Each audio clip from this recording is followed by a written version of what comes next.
Pernahkah kalian membayangkan bagaimana jika kita bisa memutar waktu mundur? Seperti menekan tombol rewind pada film kehidupan kita, bukan hanya untuk memperbaiki kesalahan kecil, seperti salah memilih menu makan siang, tapi untuk hal-hal yang lebih besar. Bayangkan sejenak, kalian bisa kembali ke momen saat membuat keputusan besar yang salah dan memilih jalan yang berbeda. Mungkin kalian akan mengambil tawaran pekerjaan di kota lain itu.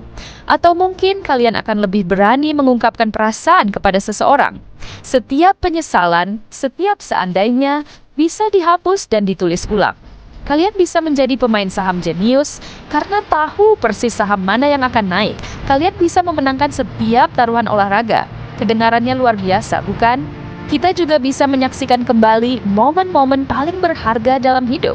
Merasakan lagi kehangatan pelukan pertama orang yang kita cintai, mendengar tawar yang masa kecil, atau bahkan bertemu kembali dengan orang-orang terkasih yang telah tiada. Kita bisa menghidupkan kembali setiap kenangan indah, bukan hanya dalam ingatan, tapi secara nyata. Sejarah pun bukan lagi sekadar teks di buku. Kita bisa menjadi saksi langsung pembangunan piramida Giza, berbincang dengan para filsuf Yunani kuno, atau menonton langsung momen proklamasi kemerdekaan. Dunia akan menjadi museum hidup yang bisa kita jelajahi sesuka hati. Tapi, mari kita berhenti sejenak dan berpikir lebih dalam. Setiap medali punya dua sisi, kan? Mohon jangan kinambabas mengubah masa lalu, bukankah kita juga berisiko menciptakan masa depan yang lebih buruk? Ini yang sering disebut efek kupu-kupu atau butterfly effect. Satu perubahan kecil di masa lalu, seperti sengaja membuat orang tua kita tidak bertemu, bisa menghapus keberadaan kita sama sekali. Lantas mengubah satu keputusan karir mungkin akan membawa kita ke jalur yang terlihat lebih baik, tapi mungkin juga membuat kita kehilangan teman-teman terbaik yang kita miliki saat ini. Setiap pilihan yang kita ubah akan menciptakan gelombang riak yang tak terduga. Selain itu, apa makna dari sebuah pertumbuhan jika kita selalu bisa menghapus kegagalan?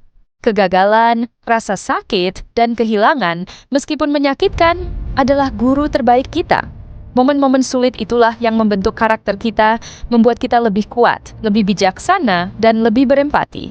Jika kita tidak pernah merasakan pahitnya kekalahan, bagaimana kita bisa benar-benar menghargai manisnya kemenangan? Hidup akan terasa datar dan kehilangan makna.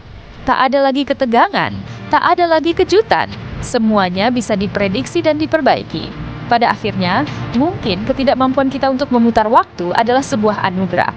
Itu memaksa kita untuk hidup di masa kini, untuk menghargai setiap momen yang kita miliki, karena kita tahu momen itu tidak akan pernah kembali.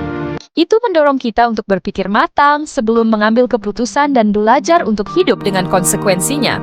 Mungkin keindahan hidup justru terletak pada alirannya yang searah, yang penuh dengan ketidakpastian, kejutan, dan pelajaran berharga di setiap tikungannya. Jadi, daripada berharap bisa memutar waktu, mungkin lebih baik kita fokus untuk membuat masa depan yang ingin kita lihat mulai dari sekarang. Bagaimana menurut kalian? Apakah kalian akan menekan tombol putar mundur jika punya kesempatan? Tulis pendapat kalian di kolom komentar ya. Terima kasih sudah menonton. Jangan lupa untuk like, share, dan subscribe agar tidak ketinggalan video menarik lainnya. Sampai jumpa!